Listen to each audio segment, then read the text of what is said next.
Ahojte, vítajte na mojom novom YouTube kanáli Naučená nespavosť, kde by som veľmi rada pomáhala ľuďom, ktorí trpia chronickou nespavosťou. Som spánková koučka a denne pomáham ľuďom, ktorí týmto problémom trpia. Čiže keďže dostávam od vás rôzne otázky a chcela by som, aby moja pomoc nebola len pre toho jedného konkrétneho človeka, rozhodla som sa odpoveď na túto otázku nahrať na video, aby to mohlo pomôcť aj viacerým z vás. Čiže jeden z mojich klientov mi napísal: ak môžem, ešte by som sa chcel poradiť.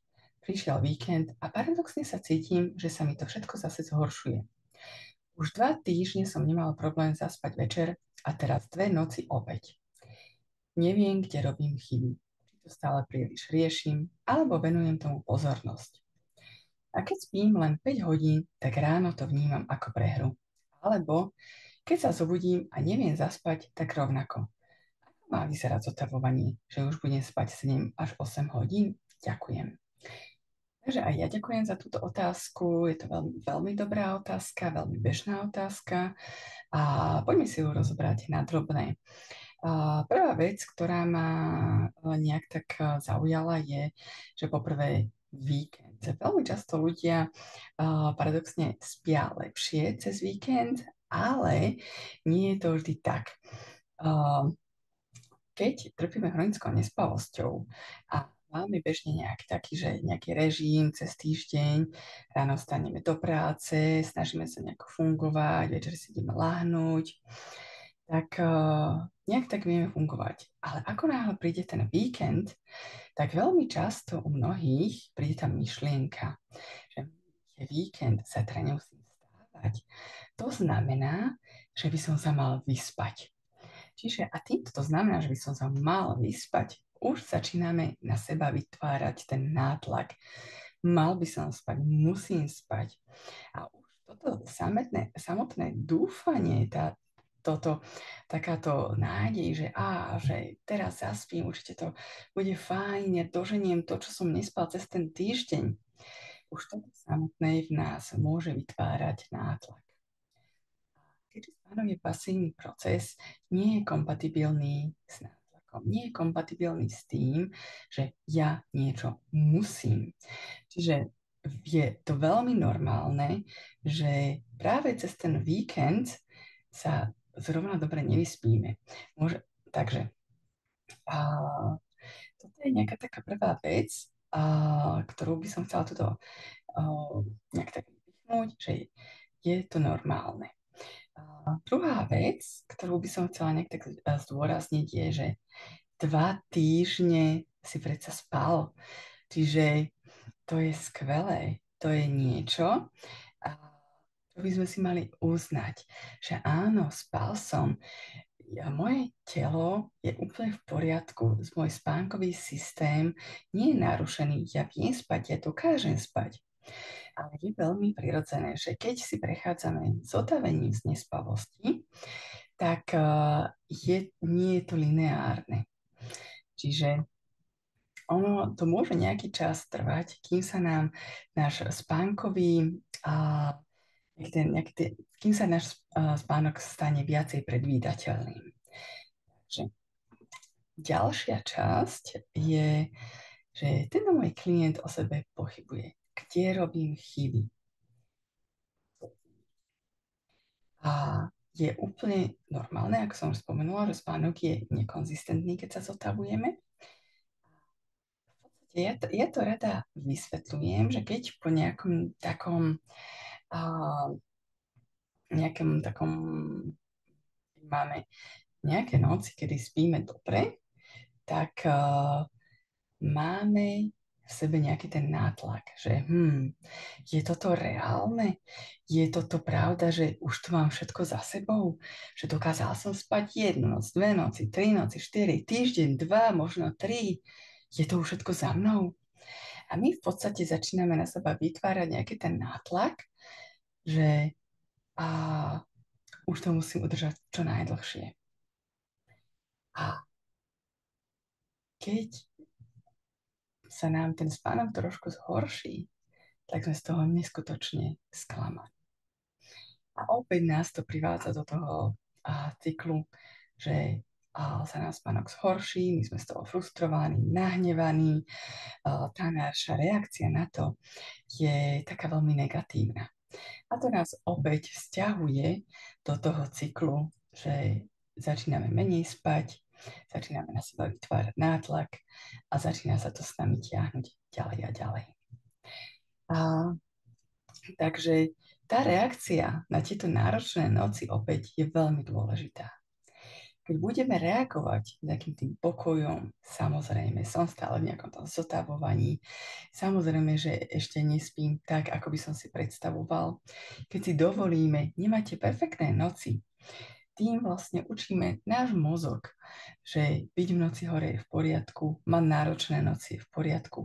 A aj keď sa na ten ďalší deň necítime nejaký taký oddychnutý alebo možno aj úzkostný, tak to samotné nemusí ten náš deň ovládať.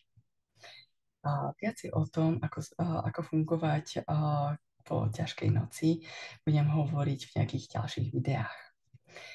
Ďalšia vec, ktorú by som tu chcela zdôrazniť, keď si všimnete, to je veľmi krátka správa, v podstate pár vied, ale veľmi, veľmi veľa sa tu dá rozobrať a rozprávať o tom.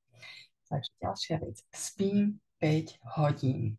Už len to číslo 5 hodín je pre nás veľmi smerodajné a hovorí nám, že ako sa tento klient snaží mať kontrolu nad svojím spánkom. To znamená, veľmi dôležité alebo nápomocné pri zotavovaní sa je netrekovať čas. Až máte nejaký ten tracker spánkový, hodinky, dajte ich preč. Nepozerajte sa na ten čas, že koľko som spal, koľko hodín mám možno naspatých, pretože poprvé, obzvlášť keď to pijeme nespavosťou, tak náš náhľad na to, koľko hodín spíme, je veľmi taký nejasný, keď to tak poviem. Ono sa to volá aj paradoxná insomnia, keď máme pocit, že nespíme nič, ale pritom predsa len ten nejaký spánok sa tam deje. Čiže nemali by sme ísť podľa toho, koľko hodín sme naspali, proste netrekovať to, ale podľa toho nášho pocitu, ako sa cítime. A čím viacej nejasné to máme, tak tým lepšie pre nás.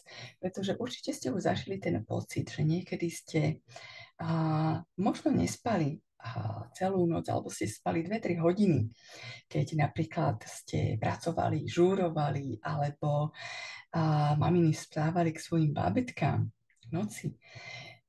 Na ten ďalší deň ste možno boli unavení, ale neznamenalo to pre vás koniec sveta, nebolo to žiadna katastrofa. Samozrejme, boli ste unavení, ale vedeli ste cez ten deň fungovať.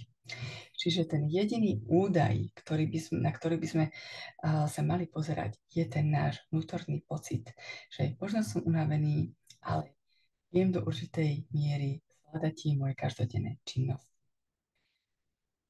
Ďalšia vec, ktorá je tu spomenutá, je, že keď sa zobudím a neviem zaspať, tak to vnímam ako prehru. Tu je dôležitá naša reakcia.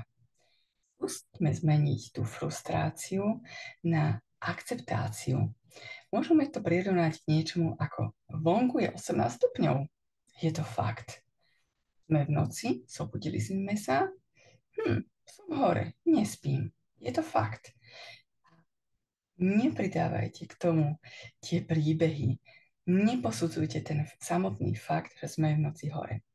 Viete, a keď večer si láhneme do postele a zaspíme, tak prechádzame rôznymi fázami.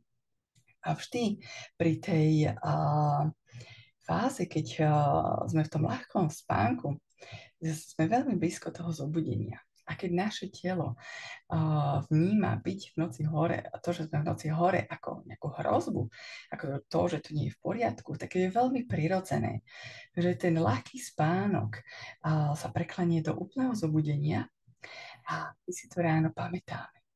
Ale to nie je problém, že sa zobudíme. Problém je skutočne len to, ako na to reagujeme.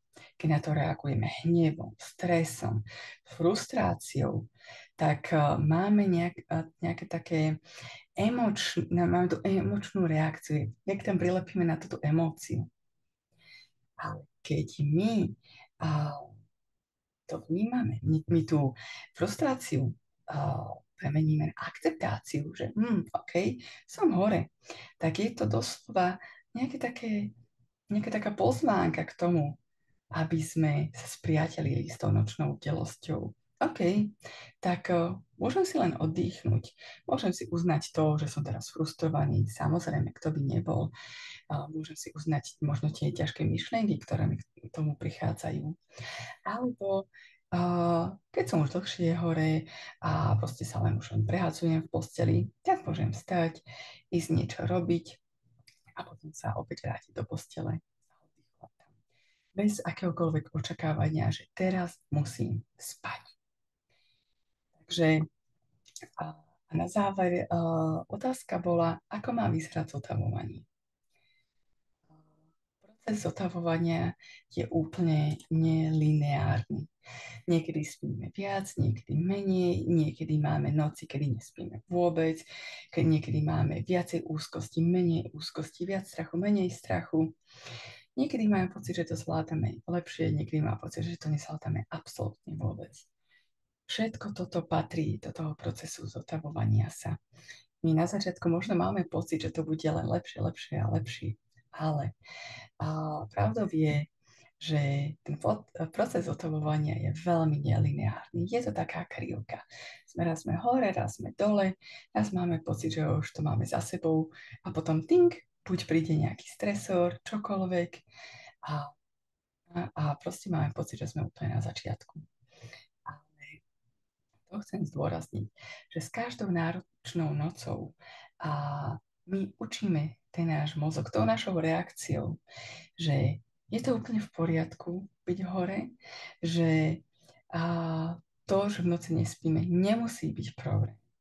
Problém je len to, ako to my vnímame, ako na to reagujeme. A keď sa naučíme prijať to s pokojom, prijať to s kľudom, že teraz nespím, nie je mi to príjemné, ale skúsim sa to zvládnuť najlepšie, ako viem, tak v tom prípade na konečnom dôsledku naučíme ten náš mozog nebáť sa tej nočnej bdelosti a ten nás odmení tým pokojným spánkom.